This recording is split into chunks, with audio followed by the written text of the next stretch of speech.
Okay, boys and girls, I just wanted to review some of our reading strategies and some of our word solving strategies that we covered in class.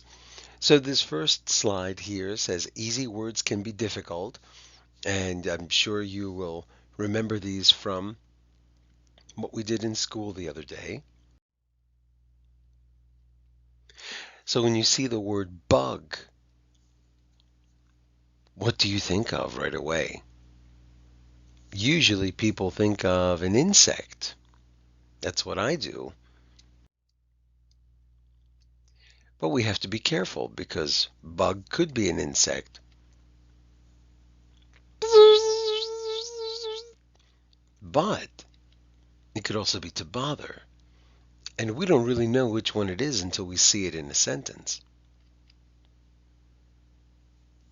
I'm trying to read. Please don't bug me.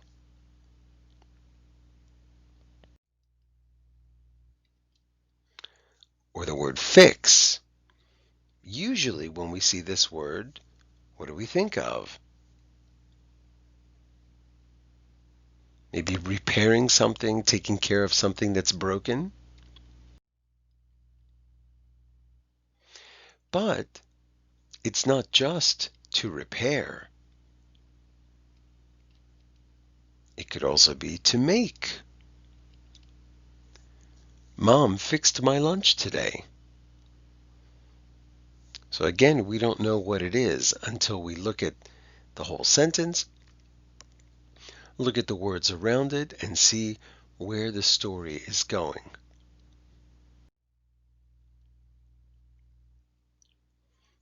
Jumper. Maybe we think of different things when we see this word. Some people might think of a person who jumps in sports or in athletics.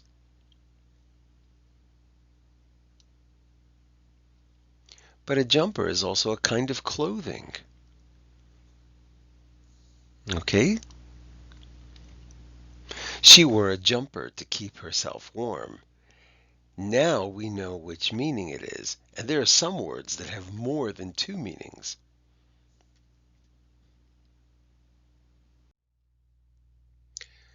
I made up a word. Can you figure it out? I wanted to surprise my mom on her birthday, but my plans were kerbubbled when our dog ate the cake I had made. Kerbubbled is definitely not a word, so I'm pretty sure you don't know it. What do you think it means? Remember our strategies? What would make sense? But my plans were... Okay, my plans were messed up when our dog ate the cake I had made. My plans were ruined. My plans were destroyed. Any of those would work. So even though we don't know what the word kerbubbled means, and again, I made it up, we can still understand the sentence and what's happening in the story by focusing on the other words and not exactly on the word we don't know. Let's try another one. Beautiful white snow foofled the playground, so we went outside to build a snowman. Foofled. You know you don't know this, but you might remember that I used it before. What do you suppose foofled meant here?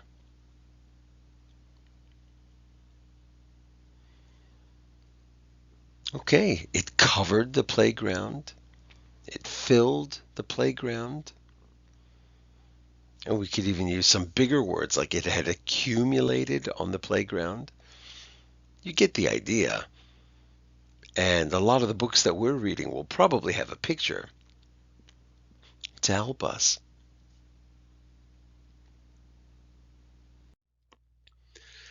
Okay, now I want to focus on what we do when we see bigger words. A lot of times, bigger words are actually just small ones with a lot of things added on. We call these prefixes and suffixes. Let's take a look.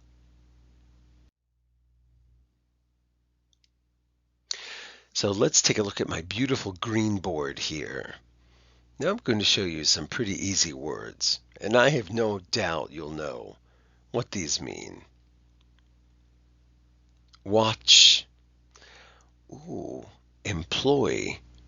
That came up in one of our lessons. What does it mean to employ someone? Do you remember? Well, if you remember that it's connected to work, you're right. To employ someone is to give someone work. Don't mix this up with employee, which is a worker. Then we've got these other words. Let's read them from top to bottom. Cook, write, read, dress, play, employ, and watch. Not a big deal. We know most of these.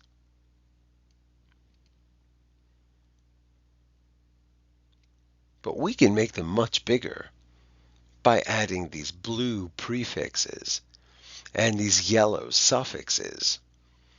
So let's see what happens. If you really like a show, you might watch it. And if it's very good, you might rewatch it. And if mom or dad walks into the room while you're watching it and they ask you what you are doing, you would say, "Oh, I'm just rewatching it." It's a 10-letter word, but really, it's just watch. Let's try another one.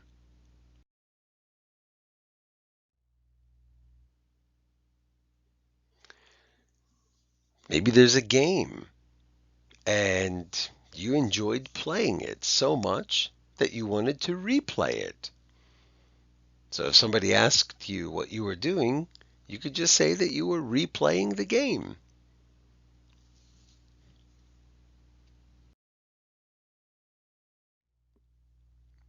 Let's look down at the bottom. We all know the word dress. And remember, dress could be an article of clothing, like something a girl might wear, but it's also an action, a verb. So let's look at this one here. If somebody says, "I am dressed in black clothes today," or "I'm dressed for the beach," we can understand that. But if somebody is overdressed, well, we know that over means too much. If I go to the beach wearing a suit and tie, I'm not really ready for the beach, am I? I'm overdressed. There's that little word dress, just 5 letters, but with over and ed tacked onto it, it's much bigger, 11 letters.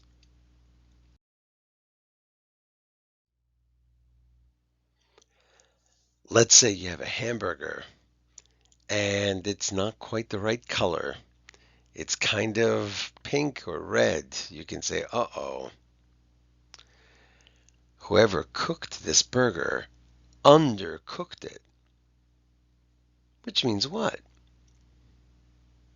They didn't cook it enough. So there's little cook, that little 4-letter word, now an 11-letter word.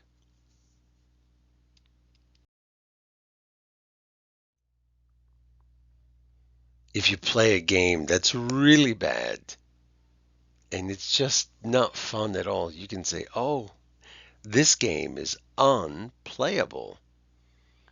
It's just play, and we've already talked about what able, pre, re, under, over. We already know what these mean, right?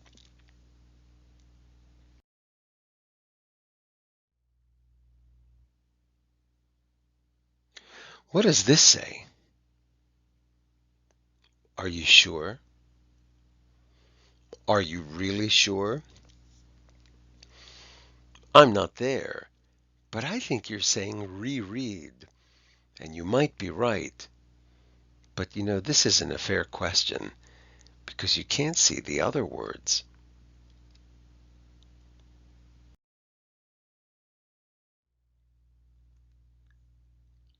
Yesterday, I reread? No.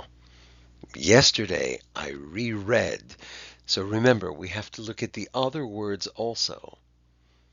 If you said that pink word was read, you would be right in another sentence. In this one, it can only be read.